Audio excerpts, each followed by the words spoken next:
શાંતિ 10/5/2026 આજના વ્યક્ત બાપ દાદાના મધુર મહાવાક્ય રિવાઇઝ ડેટ છે 30/1/2010।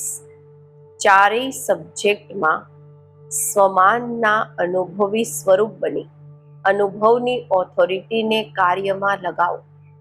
આજે બ્રાહ્મણ સંસારના રચયિતા બાપ દાદા પોતાના ચારેય તરફના બ્રાહ્મણ સંસારને જોઈ રહ્યા છે।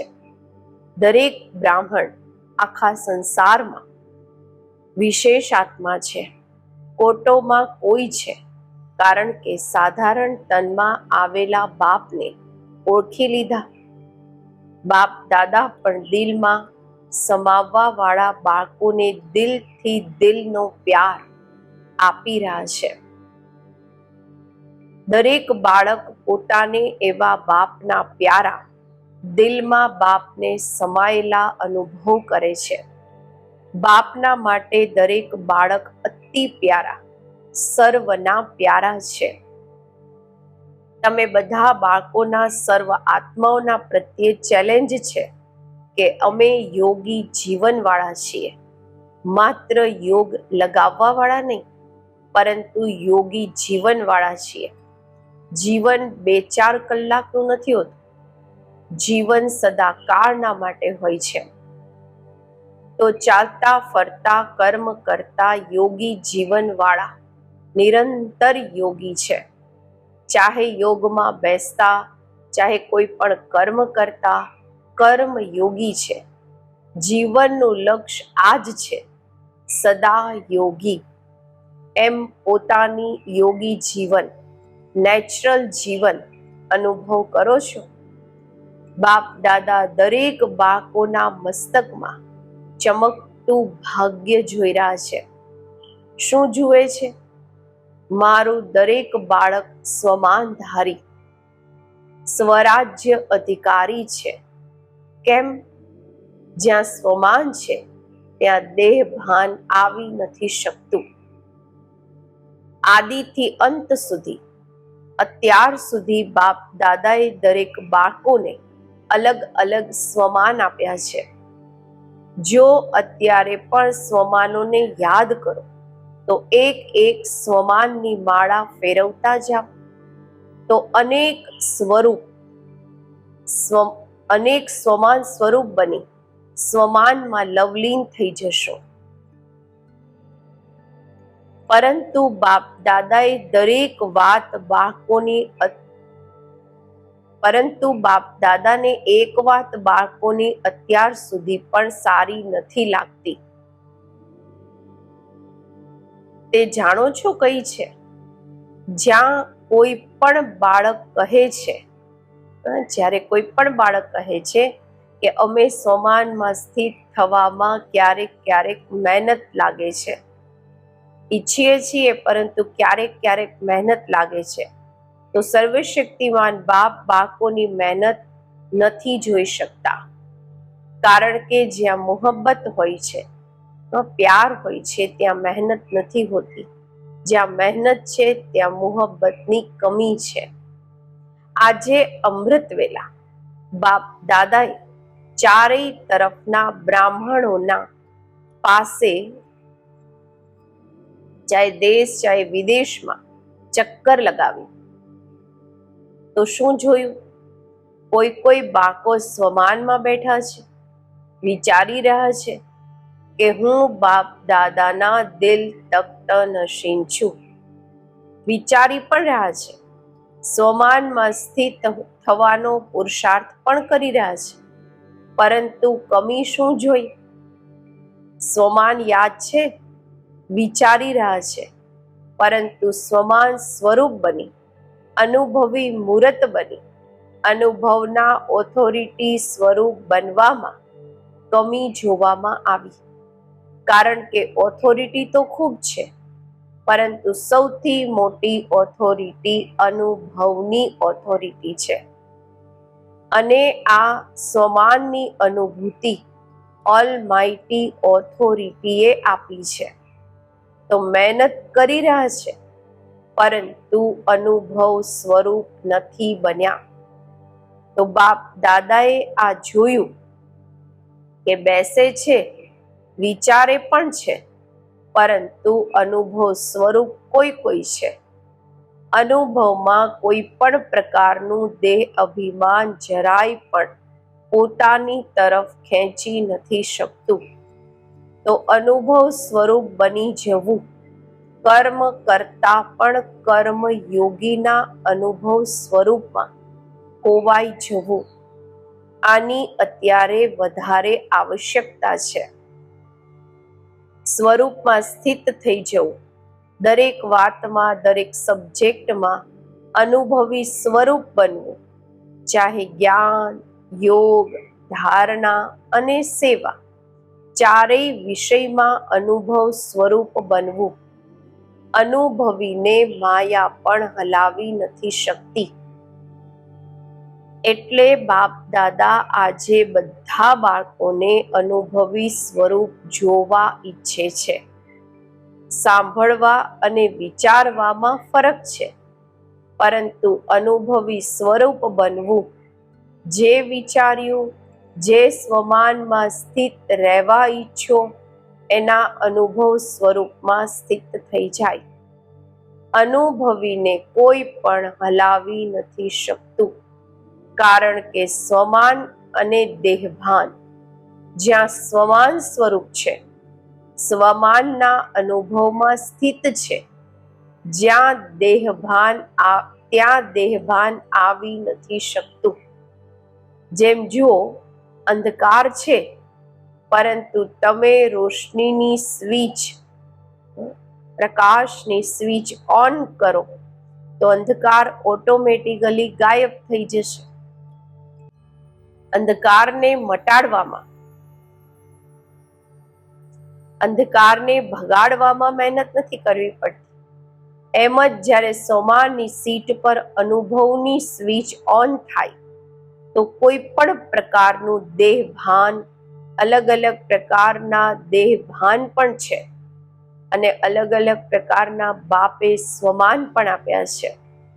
સ્વમાનને જાણો છો, પુરુષાર્થ પણ કરો છો, પરંતુ અનુભવનો પુરુષાર્થ કરવો અને અનુભવી સ્વરૂપ બનવું, આમાં અંતર છે. બાબા કહે છે એટલે મહેનત કરવી પડે છે. તો બાપ દાદાને અત્યારે સમય પ્રમાણે બાપ સમાન બનવાનું લક્ષ્ય સંપન્ન કરતા સમયે આ મહેનત કરવી સારી નથી લાગતી. દરેક પોતાને ચેક કરો કે હું કર્મયોગી જીવન વાળો છું. જીવન નેચરલ અને સદાકાળની હોય છે, ક્યારેકની નહીં. એવા અનુભવી સ્વરૂપ બનો. જે લક્ષ્ય છે યોગી જીવનનું, જે લક્ષ્ય છે અનુભવી મૂર્ત બનવાનું, તે લક્ષ્ય સંપન્ન છે. સદા મસ્તકથી ચમકતી લાઈટ પોતાને અનુભવ કરો થાય, પોતે પણ એ સ્વરૂપમાં સ્થિત થઈ સ્મૃતિ સ્વરૂપ થઈ, સ્મૃતિ કરવા વાળા નહીં, સ્મૃતિ સ્વરૂપ હોય. અને સ્મૃતિ સ્વરૂપ છે કે નથી,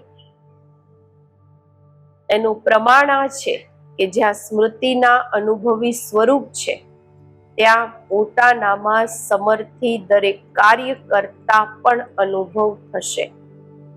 કાર્ય અલગ અલગ હશે, પરંતુ અનુભવી સ્વરૂપની સ્થિતિ અલગ અલગ નહીં હોય.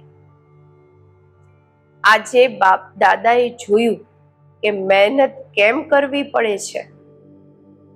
અનુભવ સ્વરૂપ બનવામાં નંબરવાર પુરુષાર્થ અનુસાર જોયું. બાપ દાદાનું દરેક બાળકોથી જીગરી પ્યાર છે, તો પ્યાર વાળાઓને મહેનત જોવામાં નથી આવતી, જોવાતી નથી.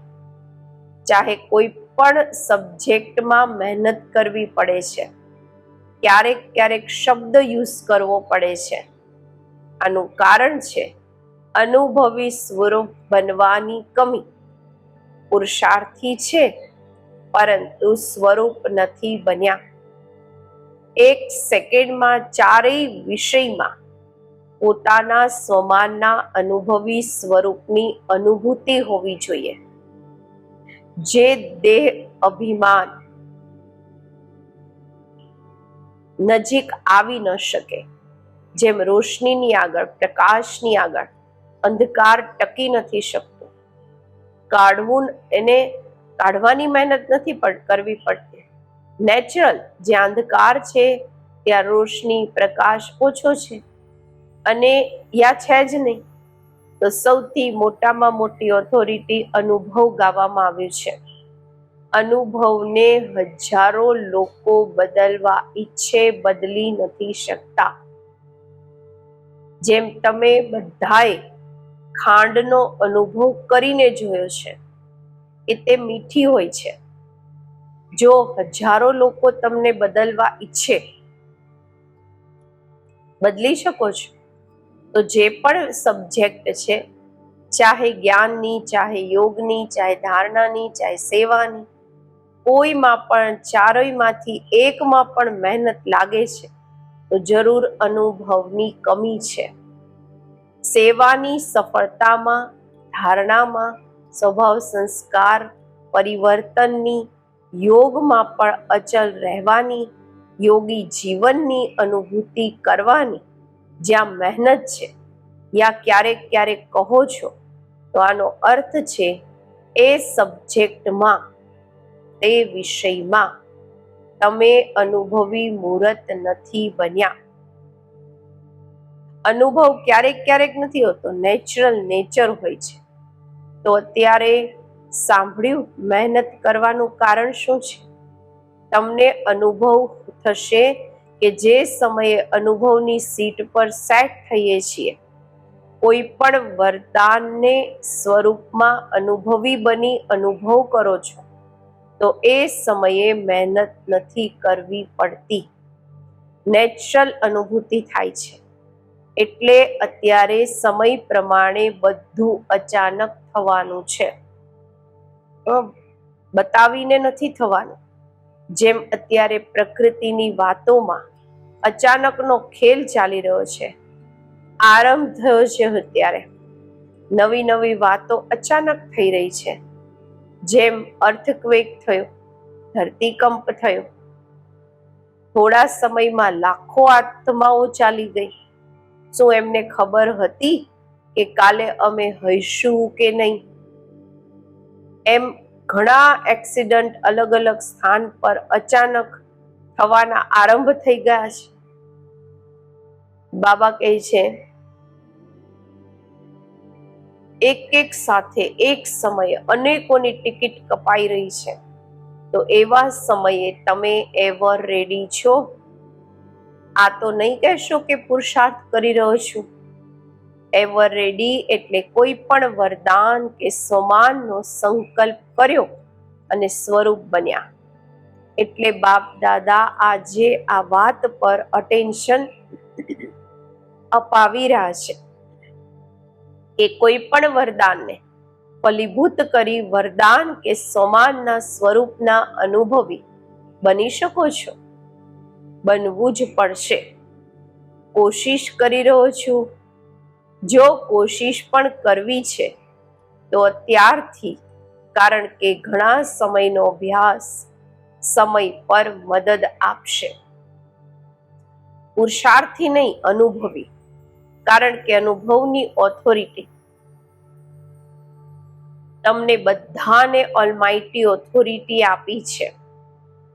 જેમ દેહભાનના અનુભવી છે, તો શું દેહભાનને યાદ કરવું પડે છે કે હું ફલાણું છું? માનો તમારા નામ દેહ પર પડ્યું તો દેહભાન તો થઈ ગયું ને, હું ફલાણો છું.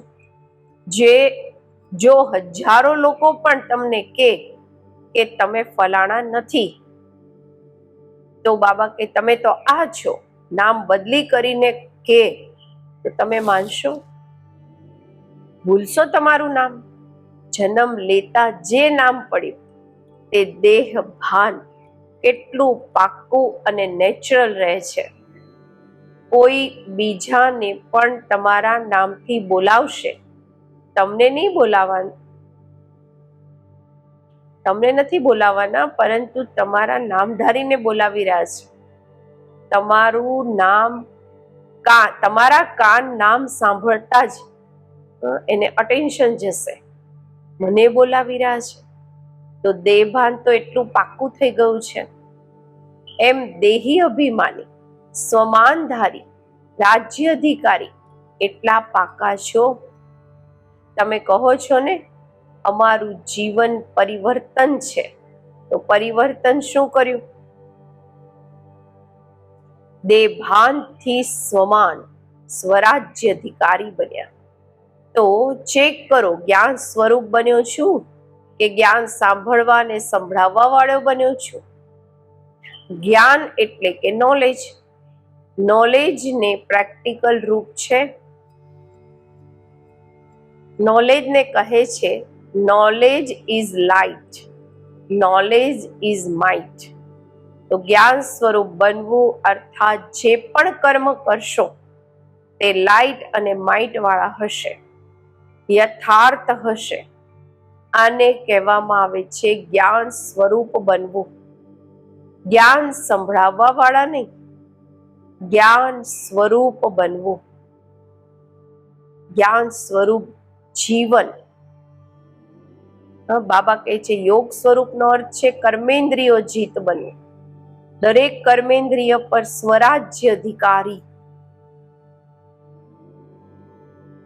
આને કહેવામાં આવે છે યોગ અર્થાત યુક્તિ યુક્ત જીવન. એમ જો જ્ઞાન યોગનું સ્વરૂપ છે તો દરેક ગુણની ધારણા ઓટોમેટિકલી થશે. જ્યાં જ્ઞાન યોગ છે, યોગ યુક્ત છે, ત્યાં ગુણોની ધારણા ઓટોમેટિકલી થશે. સેવા દરેક સમય ઓટોમેટિક થશે. સમય પ્રમાણે ચાહે મનસા સેવા કરે, ચાહે વાચા સેવા કરે, ચાહે કર્મણા સેવા કરે, ચાહે સ્નેહ સંબંધમાં કરે, સેવા પણ દરેક સમયે અખંડ તો ચાલતી જ રહેશે. સંબંધ સંપર્કમાં પણ સેવા થાય છે. માનો કોઈ તમારા ભાઈ કે બહેન બ્રાહ્મણ પરિવારમાં થોડા ઉદાસ છે, માયુસ છે, થોડા પુરુષાર્થમાં ડલ છે, કોઈ સંસ્કારના વશ છે, એવા સંપર્કવાળી આત્માને પોતાના તમે ઉમંગ ઉત્સાહ અપાવ્યો, સહયોગ આપ્યો, સ્નેહ આપ્યો, આ પણ સેવાનું પુણ્ય તમારું જમા થાય છે. નીચે પડેલાને ઉઠાવવા, આ પુણ્ય ગાવામાં આવે છે. તો સંબંધ અને સંપર્કમાં પણ સેવા કરવી આ સાચા સેવાધારીનું કર્તવ્ય છે. સેવા મળે કે સેવાને આપવામાં આવે તો સેવા છે એમ નહીં. સ્વયં મનસા વાચા કર્મણા સંબંધ સંપર્કમાં સેવા ઓટોમેટિકલી થતી રહે. ઘણીવાર બાપ દાદાએ જોયું છે કે સંપર્કમાં કોઈ બાળક જુએ પણ છે કે આનો સ્વભાવ સંસ્કાર થોડો જે હોવો જોઈએ તે નથી, પરંતુ તે તો છે જ એવા, આ બદલવાના નથી, આમની સેવા કરવાનો ટાઈમ વેસ્ટ છે, એવા સંકલ્પ કરવા શું યથાર્થ છે? જ્યારે તમે માનો છો કે અમે પ્રકૃતિને પણ સતોપ્રધાન બનાવવા વાળા છીએ, પ્રકૃતિને, અને તે મનુષ્ય આત્મા છે, બ્રાહ્મણ કેવડાવે છે, પરંતુ સંસ્કારના વશ છે. જ્યારે પ્રકૃતિના સંસ્કાર બદલવાની ચેલેન્જ કરી છે તો તે તો પ્રકૃતિથી પુરુષ છે, આત્મા છે, તમારા સંબંધમાં છે. તો સાચા સેવાધારી પોતાને સેવાનું પુણ્ય કમાવવા માટે શુભ ભાવના અવશ્ય રાખશે. આ તો છે જેવા, આ તો બદલાય જ નથી શકતા, આ શુભ ભાવના નહીં, આ સૂક્ષ્મ ઘૃણા ભાવના છે.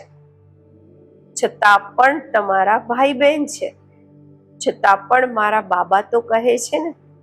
તો સાચા સેવાદારી શુભ ભાવના આપવાની સેવામાં પણ પુણ્ય કમાશે. નીચે પડેલાને પાડવાના નથી, ઉઠાવવાના છે. સહયોગ આપો, આને કહેશે સાચા સેવાધારી પુણ્યાત્મા. તો એવા પોતાને ચેક કરો કે આટલો સેવાનો ઉમંગ ઉત્સાહ છે. આને કહેવામાં આવે છે અનુભવના ઓથોરિટી વાળા. તો અત્યારે બાપ દાદા આ જ ઈચ્છે છે, અનુભવી મૂર્ત બનો. અનુભવની ઓથોરિટીની ને કાર્યમાં લગાવો.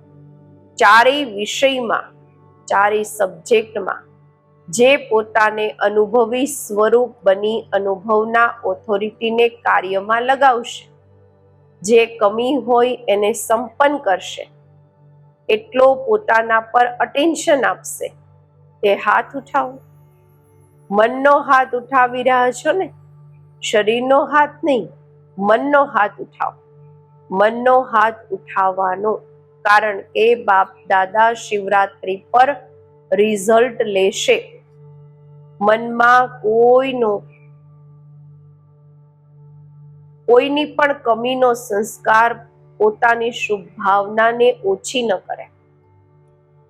એનો સંસ્કાર તો ઢીલો છે, પરંતુ તે એટલા તો પાવરફુલ છે જે તમારી શુભ ભાવનાને ઓછી કરી લે છે.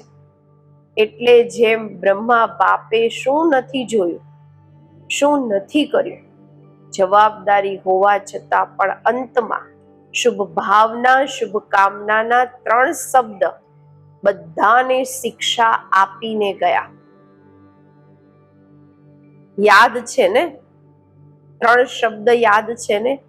સ્વયં પણ નિરાકારી, નિરંકારી, નિર્વિકારી. આ જ સ્થિતિમાં અવ્યક્ત બન્યા. કોઈને પણ કર્મ ભોગની ફિલિંગ નહીં જોવામાં આવી.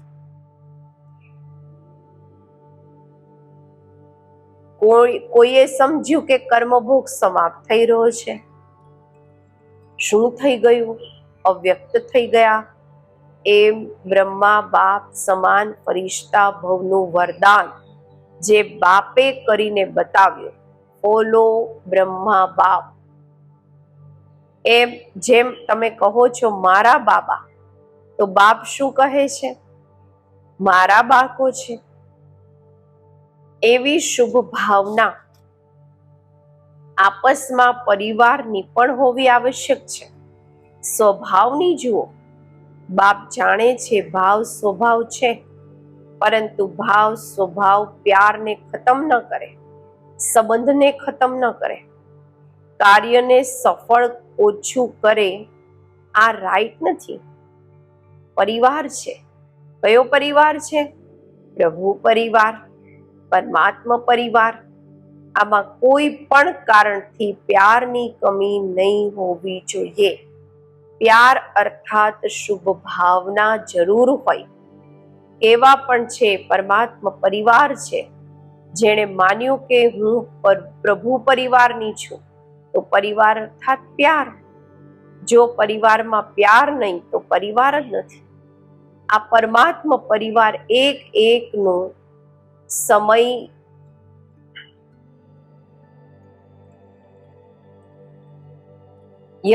આ પરમાત્મા પરિવાર એક અને એક સમયે જ થાય છે. આટલો મોટો પરિવાર પરમાત્મા સિવાય બીજા કોઈનો હોઈ નથી શકતો. તો ચેક કરો, કારણ કે આ પણ પુરુષાર્થમાં વિઘ્ન પડે છે. તો જ્યારે વિઘ્ન મુક્ત થશો ત્યારે અનુભવી બની અનુભવના ઓથોરિટી બધાને અનુભવી બનાવશો. અચ્છા, ચારેય તરફના બાળકોને બાપ દાદા જોઈને, વારંવાર જોઈને ખુશ થાય છે અને ગીત ગાય છે, વાહ બાળકો વાહ. દરેક બાળકોના દિલમાં છે બાપ અને બાપના દિલમાં દરેક બાળક છે. અને અહીંયા આટલો પરિવાર મધુબન નિવાસી જોઈને આ પણ ખુશી થાય છે. વાહ અનુભવી મૂરત,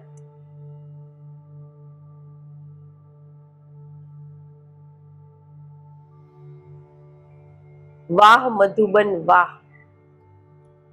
બાબા કહે છે બધાનું એશ્લમ મધુબન છે જ છે, એટલે મધુબનમાં ભાગીને આવી જાય છે. જ્યારે અત્યારે બાપની જે આશા છે તે જલ્દીથી જલ્દી પૂર્ણ કરવાની છે. ચારેય સબ્જેક્ટમાં અનુભવી સ્વરૂપ બનવાનું જ છે. બાપ દાદા દેશ વિદેશ ચારેય તરફના બાળકો જ્યાં પણ બેઠા રહ્યા છે, બેસી રહ્યા છે, બધાને કેવી રીતે જોઈ જોઈને હર્ષિત થઈ રહ્યા છે. આ સાધન, આ સાયન્સ, આ સમયની બાબા કહે છે બધા સાધનને, આ સાયન્સ વિજ્ઞાન જે પણ નવી નવી શોધો કરી રહ્યા છે, આ સમયે પ્રોગ્રામ્સમાં જઈ રહી છે. નવી નવી ઇન્વેન્શન, નવી નવી શોધો દુનિયાને માટે છે, પરંતુ તમારા ફાયદાના સાધન સારા છે. આ સાધન, આ સાયન્સ આ સમયે પ્રોગ્રેસમાં જઈ રહી છે. બાબા કે અત્યારે સારા નવા નવા સાધન કાઢી રહ્યા છે, દૂર હોવા છતાં પણ સાથે છીએ. તો સાયન્સ વાળાઓને પણ મુબારક છે જે સાધન તો બનાવ્યા છે. અચ્છા, દેશ વિદેશના બધા બાળકોને ખૂબ ખૂબ દિલનો પ્યાર અને યાદ સ્વીકાર. અને વિશેષ છે એવા વિશેષ બાળકોને નમસ્તે. આજનું વરદાન નોલેજની લાઇટ દ્વારા પુરુષાર્થના માર્ગને સહજ અને સ્પષ્ટ કરવા વાળા પરિષ્ઠા સ્વરૂપ ભવ. પરિષ્ઠાપણાની લાઈફમાં લાઇટ અને માઇટ બંને જ સ્પષ્ટ દેખાય છે, પરંતુ લાઇટ અને માઇટ રૂપ બનવાના માટે મનન કરવાનું અને સહન કરવાની શક્તિ જોઈએ. મનસાના માટે મનન શક્તિ અને વાચાના કર્મણાના માટે સહન શક્તિ ધારણ કરો. પછી જે પણ પુરુષાર્થ, જે પણ બાબા કહે છે શબ્દ બોલશે, કર્મ કરશે, તે એ જ પ્રમાણે હશે. જો આ બંને શક્તિઓ છે તો દરેકના માટે પુરુષાર્થનો માર્ગ સહજ અને સ્પષ્ટ થઈ જશે. સ્લોગન છે વ્યર્થ બોલવું અર્થાત અનેકોને ડિસ્ટર્બ કરવા. આજનું સ્લોગન વ્યર્થ બોલવું અર્થાત અનેકોને ડિસ્ટર્બ કરવા. અવ્યક્ત ઇશારા સદા અચલ અડોલ એકરસ સ્થિતિનો અનુભવ કરો. આપ બાળકો માસ્ટર પ્રકૃતિ પતિ છો. આ પ્રકૃતિના ખેલને જોઈ હર્ષિત થતા રહો. ચાહે પ્રકૃતિ હલચલ કરે, ચાહે પ્રકૃતિ સુંદર ખેલ બતાવે, બંનેમાં પ્રકૃતિપતિ આત્માઓ સાક્ષી થઈને ખેલ જોઈને બાબા કહે છે ગભરાતા નથી, સાક્ષી થઈને ખેલ જુએ છે. પ્રકૃતિપતિ આત્માઓ સાક્ષી થઈને ખેલ જુએ છે ને ખેલનો મજા લે છે, ગભરાતા નથી. એટલે બાપ દાદા તપસ્યા દ્વારા સાક્ષીપણાની સ્થિતિના આસન પર અચલ અડોલ સ્થિર રહેવાનો વિશેષ અભ્યાસ કરાવી રહ્યા છે. ઓમ શાંતિ.